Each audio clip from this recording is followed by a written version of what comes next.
한덕수가 갑자기 지가 뭔데 공권력 드립을 친 이유가 있었습니다. 민주당이 두 개의 중요한 제보를 받았는데 하나는 너무 좋은 부분이고 하나는 굉장히 우려가 됩니다. 해당 부분 보시고 윤석열이 파면될 수밖에 없는 이유 자세하게 보고 드립니다. 거의 모든 일이 이제 3월 26일 이재명 대표 2심 항소심 무죄로 흐트러진 것 같습니다. 그때까지는 아까 말씀하신 게 거의 다 일치하고요. 4월 11일이라고 윤상현 의원이 얘기한 것도 맞는데 그 뒤에 이제 여러 가지 이제 이미 다들 말씀하셨으니까 거기서 이제 빠진 내용이 헌재 재판 연구관들 사이에서 불만이 팽배하면서 풍선 누르면 삐져나오듯이 계속해서 밖으로 말이 이제 새어 나오기 시작한 부분, 이 부분도 굉장히 크게 작용을 한 것 같습니다. 헌재 재판관 연구관들도 자기들은 이제 일반인들의 소리를 다 들을 거 아니에요. 예. 니네 왜 그러냐? 그렇죠. 너 헌재 없어진다. 그러면서 이제 지연된 과정에 대한 이야기 이런 것들이 이제 에피소드가 한두 개씩 막 흘러 나오면서 위기감을 많이 가진 거. 나머지는 다 이제 기존 말씀하신 내용들과 거의 똑같고요. 그 다음에 그러니까 이랬던 것 같아요.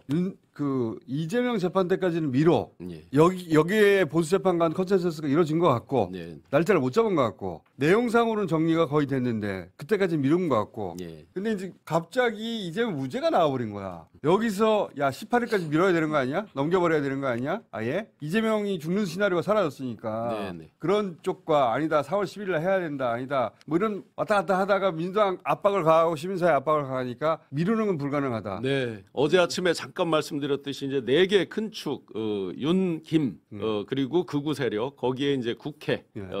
국민의힘, 그리고 대선 주자, 그리고 레거시 미디어들 예. 이렇게 이제 그동안 한 덩어리로 한 카테고리로 묶여 있었는데 네. 3월 26일 무죄가 나면서 이제 이들이 각각의 이제 이해관계가 다 갈리면서 여기 커맨드 포스트 최고 정점에서 이제 플랜 B를 못 내고 있는데 그러다 보니 이제 재판관들도 이해관계가 다 다르잖아요. 누구한테 누가 개런티할 주체가 없는 거죠. 엄밀히 그렇죠. 보면. 그러면서 이제 거기에 한덕수 대행, 최상목 등등을 이제 탄핵한다 나왔을 때 이들이 극단적인 수를 쓰려는 움직임이 포착이 된 거거든요. 인사를 하려고.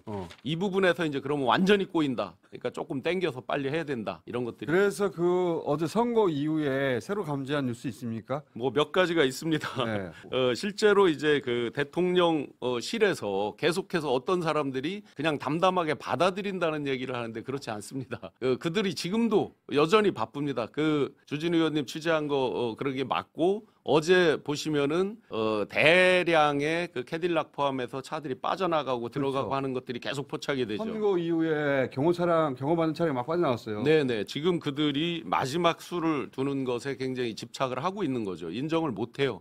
받아들인다, 담담히 뭐 인정한다 이거는 다 거짓말이고요. 헛소리고. 마지막까지 진짜 발악하듯이 노력을 하고 있습니다. 무슨 노력을 할까? 뭐 법조인들 사법 카르텔이 생각보다 안 통했다는 걸 알게 됐잖아요. 이재명 때 안 통했잖아요. 네네. 그러니까 안으로만 뭐 불러들여서 되지 않는다는 것들을 알고 이제 불이 나게 막 만나고 다니면서 다닌다. 접촉하고 막 하는 거죠.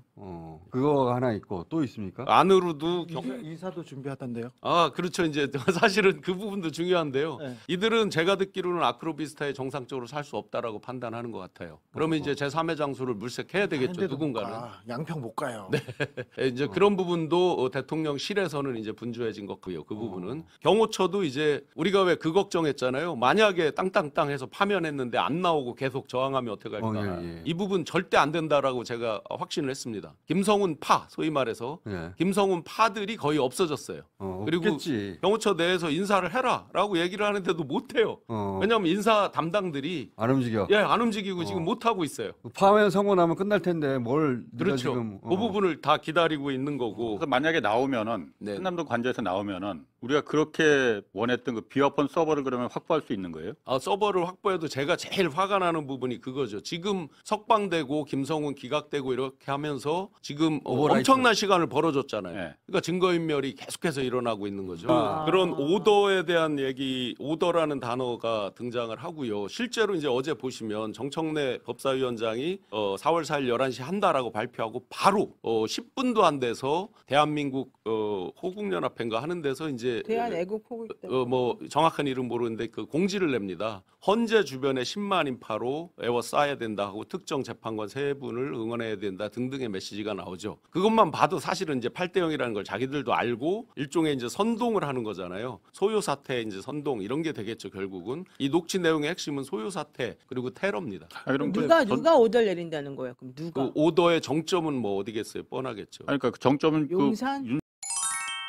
네, 공감합니다. 그렇다면 이제 중요한 것은 윤석열 파면인데 윤두창 탄핵 심판 주요 쟁점은 이렇게 5가지입니다. 윤이 일부 부인하는 것도 있지만 사실관계는 모두 확인됐습니다. 헌재가 판단할 것은 각 사안이 헌법에 위배되느냐는 것, 이어 위배 정도가 파면에 이를 정도로 중대하느냐 하는 것입니다. 굳이 법률 지식을 동원하지 않더라도 5가지 사항 모두 위원님은 분명합니다. 우리 헌법은 대통령의 계엄 선포권을 명시하고 있습니다. 다만 전시, 사변 등 국가 비상사태에 한해서입니다. 즉 만일 헌재가 이를 중대하다고 판단하지 않는다면 앞으로 여소야대 국면에서 야당이 예산 삭감을 하면 대통령은 계엄을 선포할 수 있게 됩니다. 말 그대로 국가가 아닌 겁니다. 또한 현재 가장 걱정하는 것은 혹시 3명이 돌아선 것 아니냐 이 부분입니다. 헌재가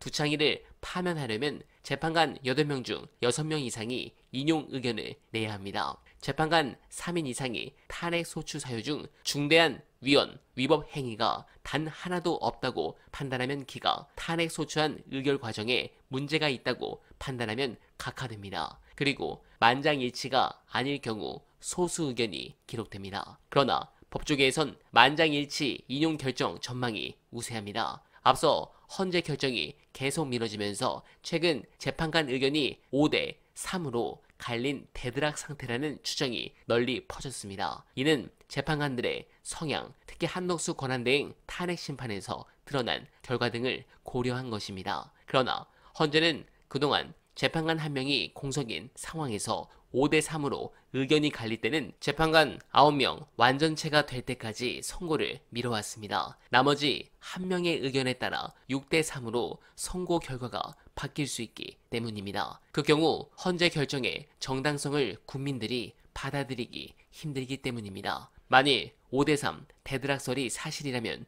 마은혁 재판관 임명에 따라 윤두창 파면 여부가 완전히 달라집니다. 그리고 마은혁 재판관 임명을 한덕수, 최상목 대행이 막았습니다. 이를 국민들이 받아들일 수 있겠습니까? 그 부분은 걱정 안 하셔도 좋습니다. 민주당이 어차피 진행할 쌍탄핵도 잠깐 미룬 것은 헌재를 자극하지 않기 위해서도 그렇지만 어제 선고가 잡혔다는 것 자체로 상황을 좋게 본 것이라 판단하며 아마도 윤두창 파면 직후 갑자기 본회의를 잡고 저 2명을 날릴 것으로 보여집니다. 이제 2일 남았는데 윤두창이 더 비참한 최후를 맞길 간절하게 바라며 어나베는 오늘도 최선을 다하겠습니다. 여러분 고맙습니다.